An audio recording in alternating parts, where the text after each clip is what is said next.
Hi, welcome to Awakening Soul Truth. I'm Robbie. This is Allison. We're both Reiki masters, meditation teachers. I'm a yogi. She's a medium. We started this program a few years ago. We've taken a break and now we're coming back because we have been noticing a lot of deconstructing going on, a lot of dismantling occurring. And I just saw a quote the other day that I made a post about, and it was from Rumi. And he was saying unlearning is the highest form of learning.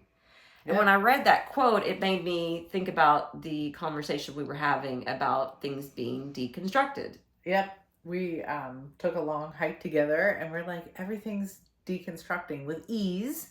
Everything's becoming scrutinized, looked at. And so let's take a moment right now and have you think about your own area of life that is kind of deconstructing. So what that looks like is like, what are the beliefs? Maybe the easy one is the religion, right? What are the beliefs about religion that I know aren't aligned with divine truth or soul truth?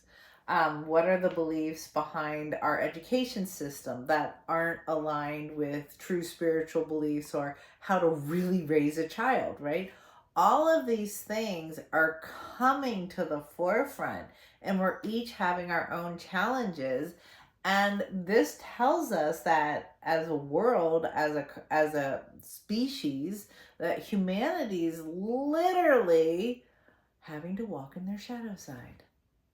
Collectively. We're collectively being asked to change.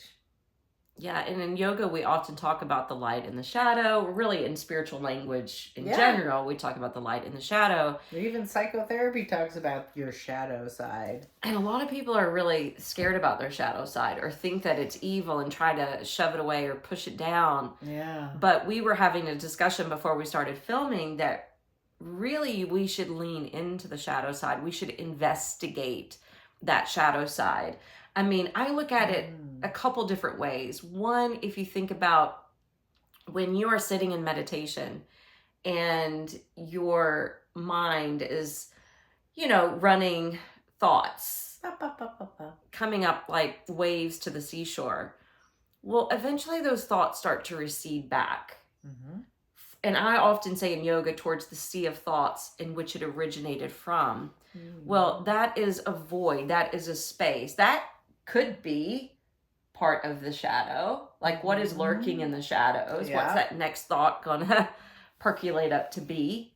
But it can also be leaning into the shadow, and you said it perfectly, of leaning into the feminine. Yeah. Leading into, like... What's the unknown? The unknown, that is the perfect verbiage to use. Yeah. Because the unknown isn't scary when you have the right tools to hold yourself and move through it. Mm-hmm. And I think the number one tool to help you walk through the shadow side or look into the darkness is love. And it's really clear to say, I love myself enough to look at my pain. I am held by the divine. I can connect inward to my heart so deeply that I have the strength and the courage to literally wake up that Pandora's box, wake up that stuck energy, and say, what's your message? I'm so glad you mentioned the heart, because it made me think of shamanic journeys. Yeah. A lot of times in shamanic journey meditations that are being guided, the idea of it, you may be going into a cave in a mountain, or you may be going into the roots of a tree. There's all this different guided imagery for it, but the idea is really to go into the cave and hermitage of your own heart. Absolutely. Yeah. Wow. I watched a show on Gaia TV recently, and this woman was talking about the divine feminine, and she finally had to give herself permission to just scream. Mm-hmm. And scream with horror. Such there's retreats for that now. I love that. They have retreats where you basically go as a woman and scream and beat some things up. Yeah, you're chopping wood. Yeah, it's all about that release of pent-up anger and frustration. And that anger and frustration is happening for women in two ways. one, it's happening from your past lives. I think in every Mm. woman's past life, and in fact, every man has had a past life being a woman also. Yes. And they've experienced the what's that word? The suppression of being seen as an equal, the way God sees us or the divine sees us equally. We're equally loved. We know this is the truth. But when you are seen as less than, not intelligent, the problem, evil, I mean, my goodness, women have truly been smacked down and still are in a lot of ways. A lot of ways. I'm about to do a Healing the Witch Wounds retreat in Scotland. Right. And if you look back at the witch trials that were done across Europe, we would have been burned because of the color of our hair, because we stood out and were different. But it wasn't just the color of hair. Right. It could be that the woman was independent. It could be that she owned property, and really they were just trying to steal the property from her. Right. It could be because she was creating tinctures and used herbs for healing. They were the healers. Being outspoken. Mm-hmm. Even being single or widowed. Or you were cornered and ostracized. Said you were a witch. You could be burned at the stake, or you could be beheaded, or you could be hung, or you had to go through these trials. It even happened here in America.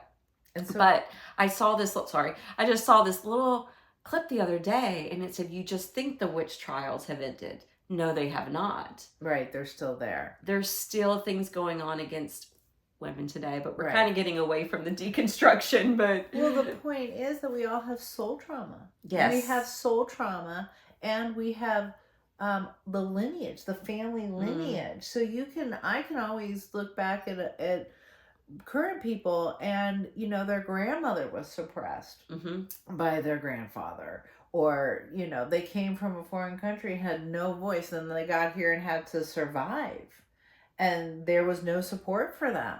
Yeah. Like, it's your family lineage is bringing in the crushing of the divine, or of the female energy.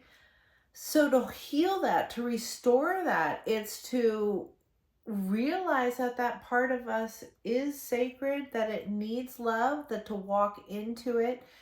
And I get back to this woman that just said she had to scream. She didn't even really know why. Bless you. I'm so sorry.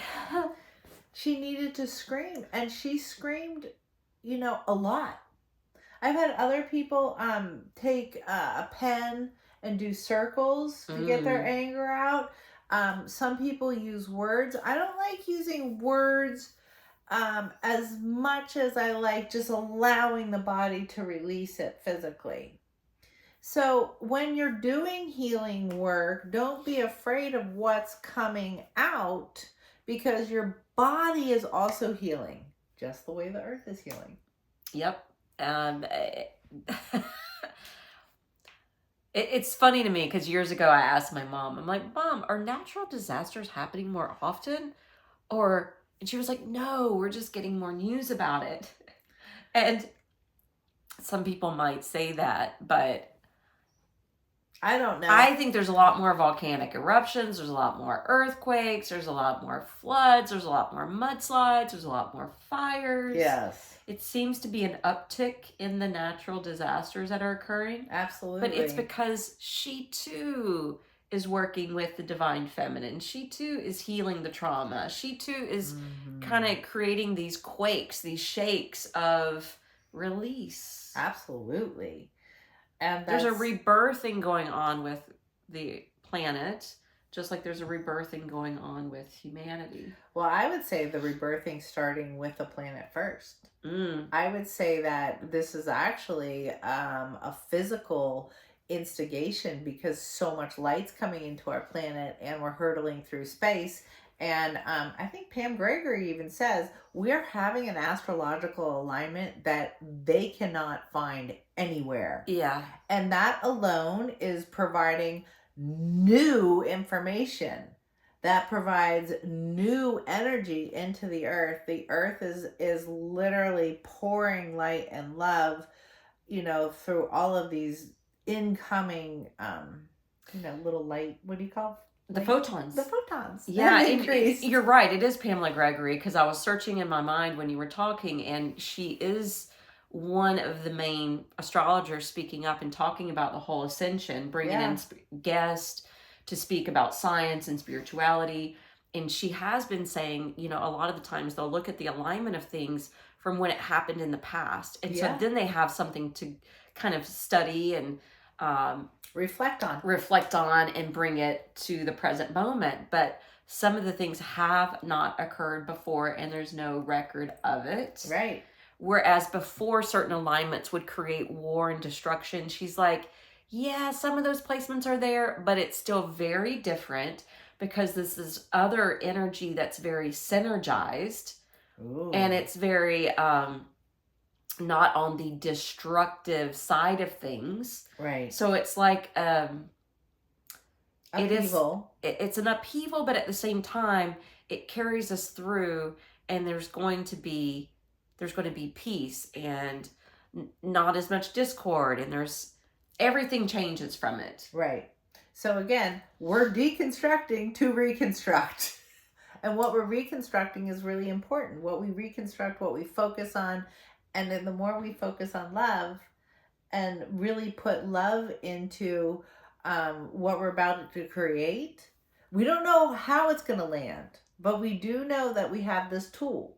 And we do know that we have had moments with the astrology and predictions where things were going to go squirrely and wrong, but yet we had enough light coming on inside of people that tipped the scale, and that's why we're landing more softly. Yes. That's why we're not seeing massive destruction on the planet through wars. I mean, I would even argue that real darkness was trying to say, hey, if you guys enter into this period of light and you trust love, everything's gonna fall apart, and we're entering doomsday, and all of the really destructive, scary stuff that was gonna happen, and it's not. And I think we should be really proud of ourselves that it's not. Yes. And really move into this concept that you're held by the divine, but you're held by love. And even though you can't see it, it exists within your soul. And that's what's being ignited. So it's not just about visions of what do we want to create. It's more of feeling. Feel loved, feel supported, feel held, and we're going to get through this much faster. And also equally hold that space for the planet. Yeah. And allow these things. We can't control it, but I was listening to someone the other day, and they were like, if we just allow it and accept it instead of resisting and being scared of it, then that is giving her support. Absolutely. Yeah. And I just heard recently, and I don't know if you've heard this, but I feel like I've been deconstructing my upbringing as far as religious dogma is concerned since my early childhood, definitely since early adulthood. But there is actually a term right now in Christianity that they are calling deconstructing, because there's a lot of people deconstructing the Christian religious dogma. Yay! Which is good. But if you think about all the conditioning we've had, no matter it's religion or it's self-beliefs or, like you said, things passed on from our ancestors, it's really about the deprogramming and figuring out, like, where have we been conditioned? Even in yoga, I am seeing people step back and question things. Yeah. I have seen people step back and question the philosophy, where they're not throwing all of yoga away, but they're not really buying into the philosophy or the spiritual aspect, and now they just want the workout piece. But then I've also equally seen people who were so into the alignment aspect of the practice and understanding that a lot of the modern concepts that we have in yoga, meaning asana practice or hatha yoga, stems from a lot of male teachers, not discounting their knowledge or what they shared, but the fact that they plugged so much of the masculine within the yoga practice, the physical part of the practice. Right. You can get there through the physical. That the feminine has kind of been pushed away, which is all about the being and the spiritual essence and the... So it's fascinating how people are looking... Basically, you can see people looking through all the filters. Yeah. And trying to figure out, like, what they want to carry with them moving forward and what they feel like they need to leave behind. In fact, I had a conversation with the yoga teacher the other day who just quit teaching yoga. Now she's becoming a counselor. And she said she was really working with deconditioning herself from the dogma of yoga. Well, I thought that was philosophy or anatomy. Come to find out, it wasn't about that at all. It was about how the West has plugged it commercially so much for women. Yeah. And that so many studios are pumping out yoga teachers left and right and not giving them either the business tools or showing them the way necessarily. And even if they are shown the way, or if they go into this kind of business full time, how it's still oppressing to women, because you get hired at a studio. And luckily with my studio, I had someone who would come in and clean. I never asked my teachers. I would ask them, hey, if you see the trash needs to be put away, just do that for karma yoga purposes, just to make the space clean. But I never told them they had to stay behind class and mop the floors or anything like that. And this particular person had been at a studio her entire time in Nashville that required them cleaning the studio after classes. Okay. Well, that's not part of your job description. You're already, think about it, like if you're only getting anywhere from $30 to $60 an hour, depending on the studio in town. Yeah. You're planning your class. You have to make sure you get there a half hour before to greet the students. You have to set the studio up. You have to teach. You're talking to people after class. You are at least straightening up the prop area. And now you're being asked to stay and clean a whole nother duty that is not really part of your job description. But she realized, I have more value than this. Yes. So, and she realized that, yes, yet again, this is a job. I'm not putting down teaching yoga. I teach yoga. Right. I love what I do. Like, I'm going to continue doing what I'm doing. But she's having to work with, like, yeah, but I wasn't getting paid enough. Or that wasn't part... Do you see what I'm saying? So, I mean, that gets to the whole structure in our entire society, that things that are really valuable and produce amazing results in our consciousness, in our spiritual realm, aren't valued and paid for. We pay for things that make us more fake. We pay for more on plastic surgery than we will on our spiritual relationship. You know, we pay for so many services that have zero accountability with aligning with divine truth. Well, you know, look at our medical field. Yeah, I mean, really, the deconstruction and the dismantling is really happening in every place. Yes. I bet it's in every profession. It's probably happening within every family unit. I think so. It's happening in our own heads. In our own heads. So here's a little word of advice. Money's not going to get you through this. It's just not. It can't. It's not a system that is balanced or fair. And it doesn't tell you your value. I think that real value comes from the experience of knowing that stability and light inside of yourself. And to cultivate that, to really fold into, okay, money, what I have based my entire value on, especially Western society, we've really focused on, well, you get paid a lot because you've got the most important job. Or, you know, you get paid a lot because this is what you're doing. But, I mean, you're a yoga teacher, right? You are helping, assisting people cultivate their relationship with their own essence. How is that not the most important thing? I mean, I just don't get it. Like, school teachers. Mm-hmm. First of all, I don't agree with what they're teaching children because it has nothing to do with cultivating their divine love. That's harsh. There's an in between. There's a lot of love in elementary schools, but they're not really saying and starting that relationship with their heart and their soul.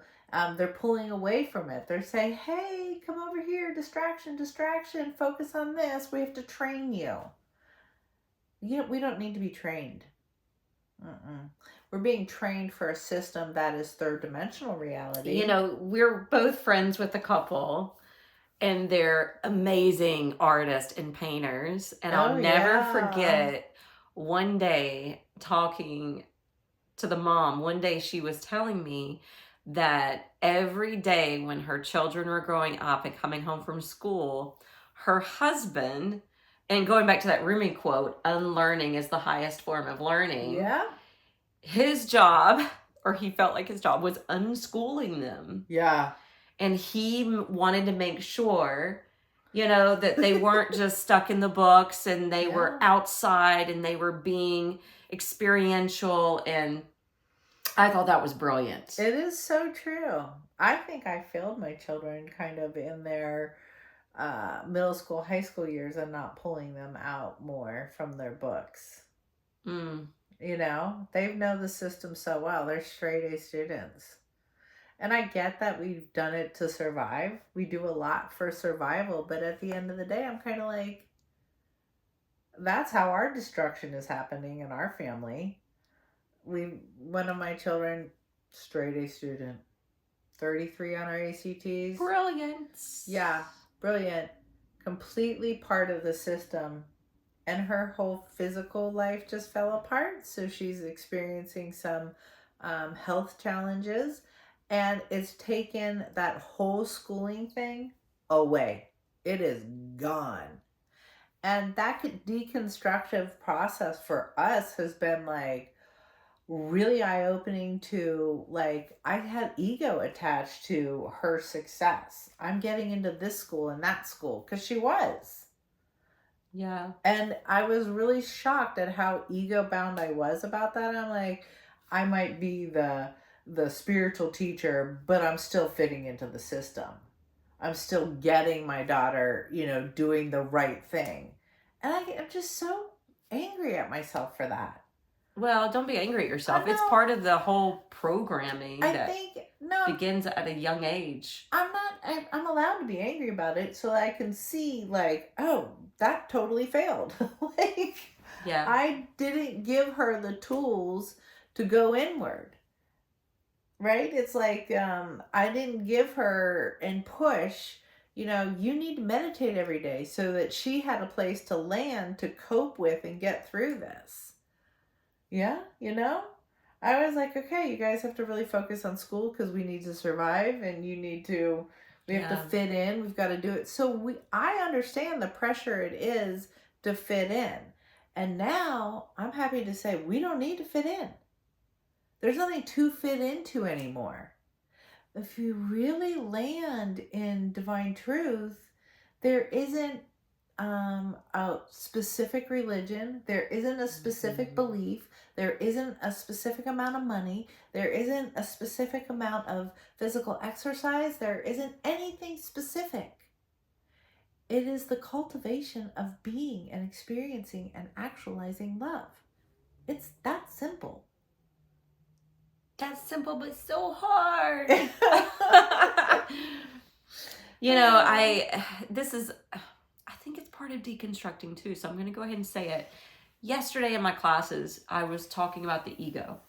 Yeah. In the yogic philosophy, they talk about barriers to experiencing that sweetness, that oneness, that lack of separation, which is avidya, which is ignorance, it's illusion, it's fears, it's ego, it's attachments and aversions, right? Yeah. But we were kind of focused on the ego. And I think a lot of people are going through the ego death is a deconstruction. It's a dismantling of what you've known or what you've believed to some degree. And I feel like everybody's going through it. Well, I gave a example from a pop culture standard, and it was with Pamela Anderson.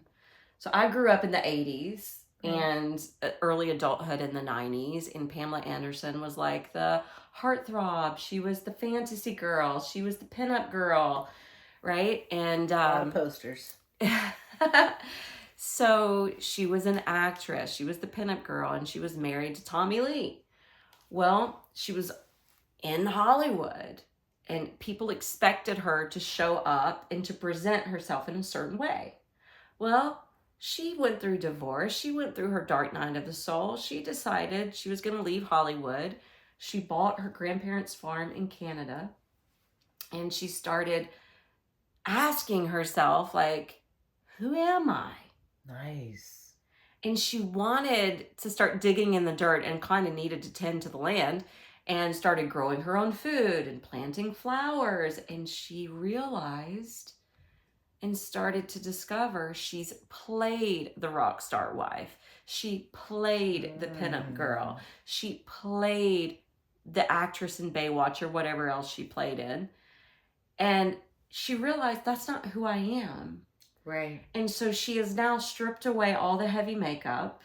Yeah. She's cut her hair. She's got really this cute, adorable alternative haircut. It's like the short bob, these short bangs, and she's coming out on the red carpet, not looking like the bombshell Pamela Anderson that everybody knew her to be. She's showing up, aging gracefully. Right. Or being natural. Yeah. She's being natural. She's being authentic. And I've always heard people say that have interviewed her or have known her personally that she's really quite brilliant. She's a very smart woman.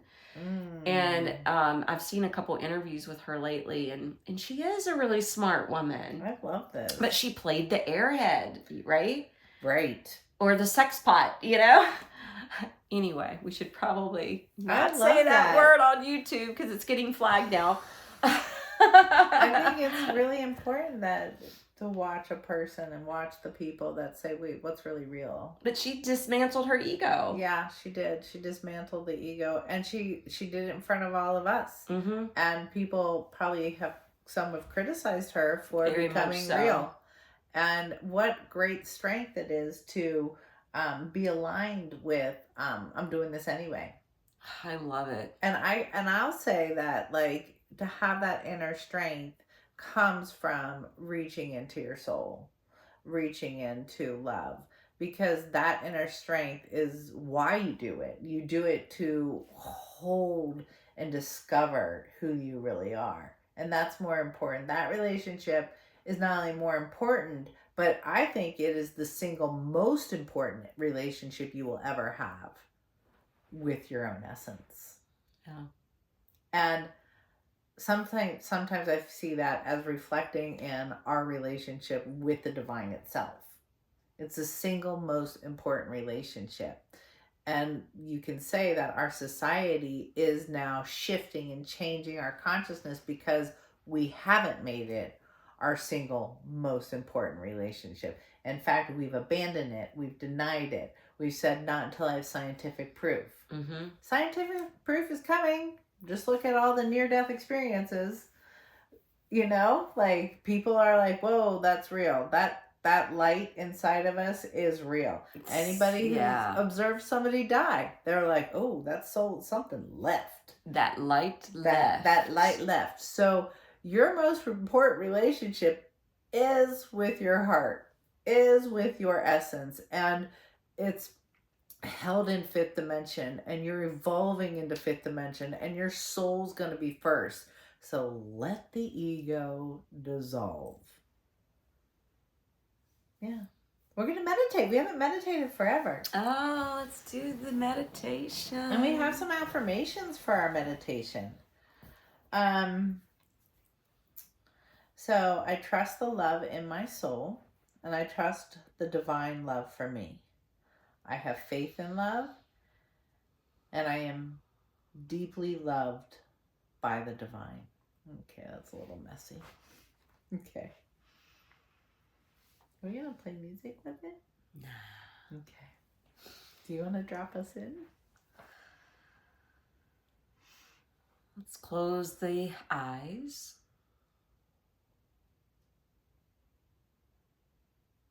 check in with your spinal alignment. This way, the airway can be clear and our attention can be held.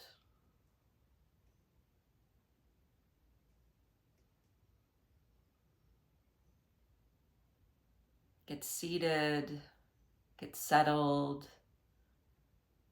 And when you are, focus on your breath.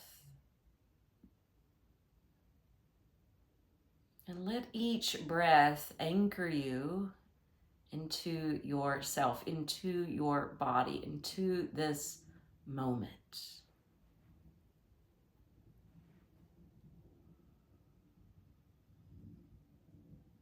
Notice when you put a little bit more emphasis on your breath, the mind stuff starts to slowly and eventually dissolve.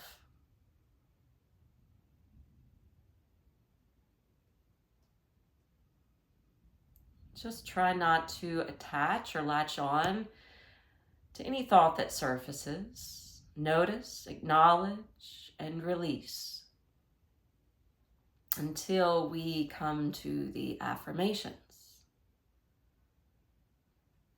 So clearing the mind is like toiling the land, preparing to plant the seeds. Let's sit for a few more rounds of breath. And then when Allison mentions the affirmations, recite them internally, quietly, in a whisper, audibly, or even out loud, however you want to express it.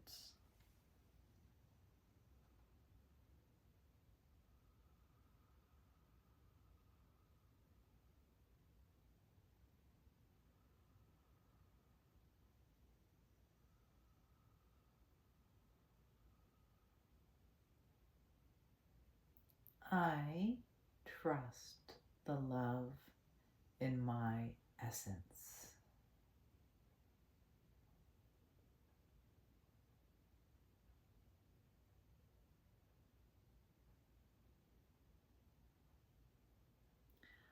I trust my divine essence first.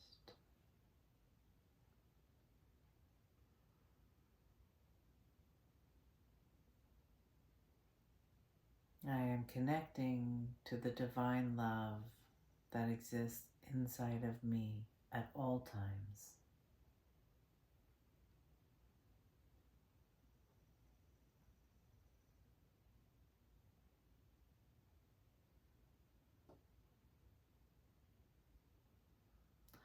I am allowing this love to support me and guide me through my ego death.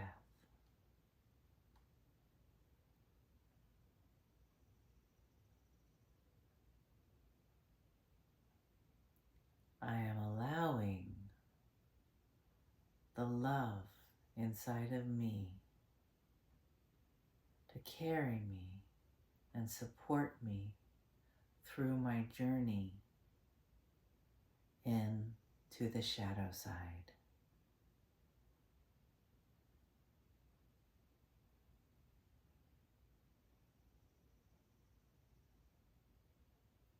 I am willing to dissolve and heal and deconstruct and unlearn those systems that bring me harm and disconnection.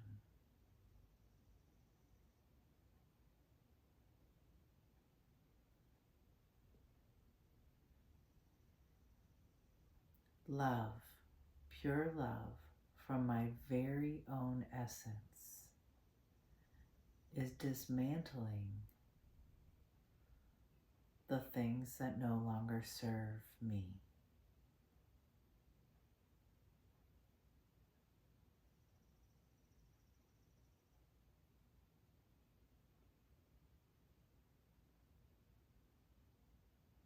I am trusting this deeper, wiser part of me that exists in my heart.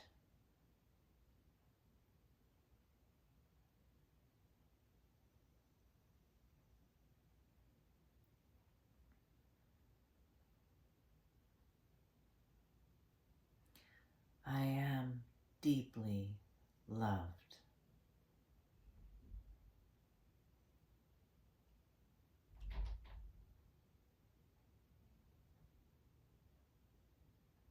I am deeply loved.